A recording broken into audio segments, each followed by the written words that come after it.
This is a GRDC podcast. Growers in Western Australia are well aware of the benefits of growing legumes in their rotation. However, there are key considerations and drivers that need to be taken into account when making decisions. A GRDC investment with the Grower Group Alliance is aiming to help with that. And in a 4-part series, we will be tackling the agronomy, profitability, marketing and harvesting of grain legumes. Hi, I'm Shannon Beattie, and in this episode, we're going to tackle the profitability side of the legume equation by looking at what makes legumes profitable, how profitable they need to be to make it worthwhile, and the multi-year factors at play. To do so, I'm joined by grower Tim House and his agronomy consultant Tom McInerney to chat about making money from legumes in Naranggarup. Over to you, Tim. Tell me about the farm. Thanks, Shannon. Here we are at Naranggarup, 400 k's southeast of Perth. We're a mixed farming enterprise, 60% cropping and 40% sheep orientated, over about 10,000 hectares. Brilliant. Tell me about the cropping side of things. How much of that 10,000 hectares do you crop and what rotations do you run? We crop about 6,000 hectares in a continuous cropping regime. 15 to 20% would be beans every year, 50% cereal, predominantly wheat, and then canola as well. Cool. Tom, you've been the agronomy consultant here for a fair few years. I don't want to age you, so I'm not going to say how many years, but tell me about your relationship with the house. I've been working with them for a number of years, both Richard and more so now Tim and Fraser, the two lads that have come back to the farm. So they've been really good clients to work with over a number of years. Brilliant. Talk to me about legumes on the farm here, Tim. What do you grow and when did you start growing it? Our main legumes now are beans and vetch.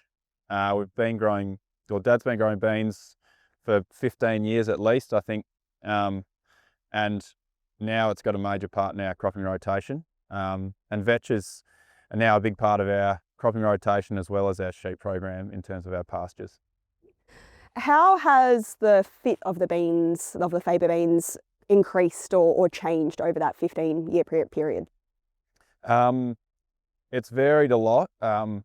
We've transitioned from a clover-medic legume break in our cropping rotation to more of a faba bean break crop, which decreases the dependence on having sheep in the program. And sheep are still complementing the legume phase, the beans, more in terms of the grazing the stubble over the summer, but allowing us to have a grain legume helps us with our efficiency and certainly with our logistics at seeding time. And when the price is right, the bean price does fluctuate a lot. It can range anywhere from $350 to $800 a tonne. So we're definitely aiming for the top end of that, but it allows us to decrease our inputs in terms of synthetic fertilisers following a bean crop, and helps to spread our risk in terms of inputs on our cereal phase. You have other clients in this area, Tom. How many clients would you say you have growing faba beans in the region? I'd have over 10 of my clients would be growing faba beans, and there's certainly others that would be as they intensify their cropping rotations, looking to add that into their programs as well. And how about other legumes in the area? What else are you finding people are keen to grow in this region? Vetch has been a big one that's been growing in the last few years and it's been fitting really well into the soil types here, particularly for the mixed farming growers, being able to run sheep on them as well. Any other legumes that people seem to be keen to grow? Lupins have been a mainstay for a long time on a lot of soil types, so there has been a lot of lupins grown in the area, and also we're just playing around at the moment with some lentils and just seeing how they fit onto our soil types. All right, this episode is specifically about the profitability of growing legumes in this area. So Tim, how do you find the numbers stack up for beans in particular? The numbers do range a fair bit from yield and price year to year. In a standalone year, a bean crop isn't too exciting in terms of profitability. We're sort of aiming for a 2-tonne yield at a price of $500 a tonne. So when we do get a good yield and a decent price, it's not too bad as a standalone crop. But we generally add on the nitrogen fixation, grazing lambs over the summer, and saving some herbicide input for our cereals. That's sort of the perk in the 4-year rotation that the beans they allow us to have, not only as a grain crop as well as a rotational benefit. Mm-hmm. Let's talk about that nitrogen fixation. What do you find in terms of the numbers? How much nitrogen are you fixing into the soil in a bean crop here? Yeah, it does range a lot year to year. Biomass is a big factor on how much nitrogen you can fix in the soil. But it does save us around 30 to 40 units of synthetic nitrogen the year after a bean crop. So we generally are only one application, which is a deep banded nitrogen application at seeding time for our wheat post beans, and then it's shut the gate in terms of nitrogen application. So saves a lot of logistics and input costs that first year. The second year following beans was a canola. We generally hope we're still getting some nitrogen benefit in that second year post beans.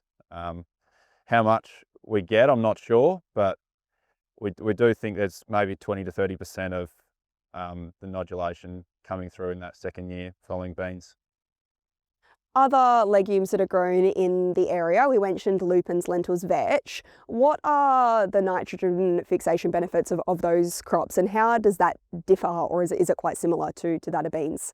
It does depend on what we're doing with those crops. So some of the vetches we won't be harvesting. Some of them will be brown manured, and those crops will be putting a lot more nitrogen back into the system than when we are taking that grain away. So yeah, it's pretty much dependent on what the outcome is at the end of the year. Mm-hmm. Would you recommend, if nitrogen fixation is the main goal that we're aiming for when growing a legume crop, is there a particular legume that you would recommend to your clients for that benefit? Yeah, I think vetch and beans would be up there in terms of two of the best in terms of putting nitrogen back into the soil. Yeah, they grow a lot of biomass and can be really good in terms of maximising the amount of N we can put back into the soil for the following year. Tim, you mentioned that there's other benefits, not just nitrogen fixation, but with other inputs. Talk to me about the herbicide side of things and the control that you're able to get and what that means for the profitability equation. For our wheat crop post a bean, essentially at the moment we're only one spray post seeding for the whole entire year. So that is generally just a broadleaf spray, and that'll cover our capeweed and our beans that have popped up. So it's a really, really efficient crop to grow first year out of the beans. Not doing any more nitrogen top-ups and no other grass selectives such as prosulfocarb. And how about from a disease perspective? Do you find that you also get to put on less fungicide in years post beans? Yeah, exactly. Very rarely we're coming into a wheat crop post beans to do a foliar fungicide. We'll do a fungicide on the fertiliser down the tube, and then that's all we need to do. So one spray post seeding for the whole entire year is what we aim for post a bean crop, and that's really just to kill the beans that are buried and coming up in that wheat. So I suppose in that case it's saving you money both in terms of the inputs itself, but also just the operational costs and the labour costs of not having to have people out here and machinery out here doing additional sprays. Yeah, it saves a lot of time. Logistics is really important and timing is really important. So we're only going back into the wheat paddock, once with the sprayer for the whole year post spraying, and then next time Rena's with the header. So it's very efficient and very time saving crop. Tom, on that time-saving side of things, we know that when it comes to growing any crop, it's not just one thing. So how do we look at the multi-year factor when it comes to profitability of legumes?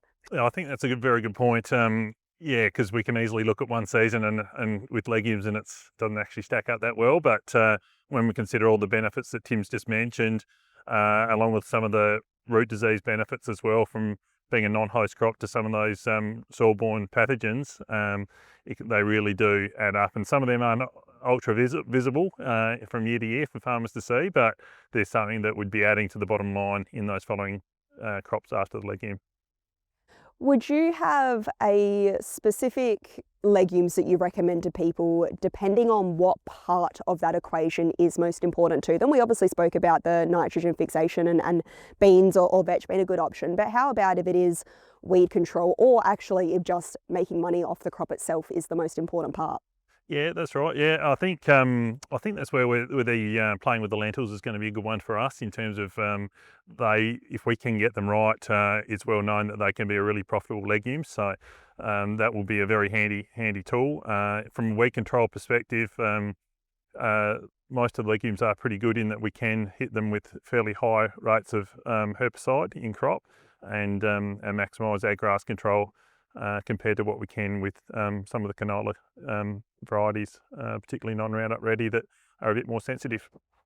We've got other growers looking at beans, wondering if they should give them a shot or not. What would you tell them about whether or not to grow them, in what conditions, and what to think about it from an economic point of view? Yeah, there's a few things to keep in mind when having a crack at beans. Probably the early sowing is pretty important. Seed them a bit deeper, ideally into moisture, but seed them a bit deeper if you can. Keep the sowing rate up is a good one we've found. If you can get up to 120 or 30 kilos to the hectare, you might have to slow the seeder down a little bit, but it does help a lot. Does help a lot with the yield and the plants. And we're finding that zinc as well is helping us get a bit of growth in our beans. We're putting zinc down the tube or zinc foliar with a fungicide, and be prepared to put 1 or 2 fungicides on come August or late July, if I'm correct in saying that, Tom. But definitely there's a few simple things to do to make sure you can get them going early if you can. And when it comes to a legume in general, Tom, how many years do growers need to be giving it and willing to commit to trying it to really be able to see those multi-year benefits? I think to see the multi-year benefits, I think you need to be definitely playing with them over a number of years, because they will vary from year to year in terms of how much nitrogen they'll set and that sort of thing. So I think it is certainly a good thing not to just base it off one year and look at it from a big picture over a number of years. Yep. Is there any final thoughts that either of you have on making money from growing legumes that you would like to share with our listeners? Definitely don't think too hard about the year you grow them in terms of the dollar value. They complement the whole cropping system in a rotation over 2, 4 or 6 years, however often you're willing to put a legume in. Yeah, no, I think like Tim said, I think stick at it, be patient. It's not going to always work every year, the legume, in terms of profitability, but I think with the added benefits they've got to the cropping rotation, that they're a very handy tool in the cropping program. Brilliant. Thanks for having me out in the paddock today, Tim, and thanks for joining me on the podcast. No worries. Thanks, Shannon. Thanks, Shannon. Today, I've been chatting with grower Tim House and his agronomy consultant, Tom McInerney, about making money from legumes in Naranggarup. More information on this topic can be found in the description box of this podcast or online at grdc.com.au. Have an idea for a GRDC podcast? Hit us up on socials and send us a DM. I'm Shannon Beattie, and this has been a GRDC podcast. Thanks for listening.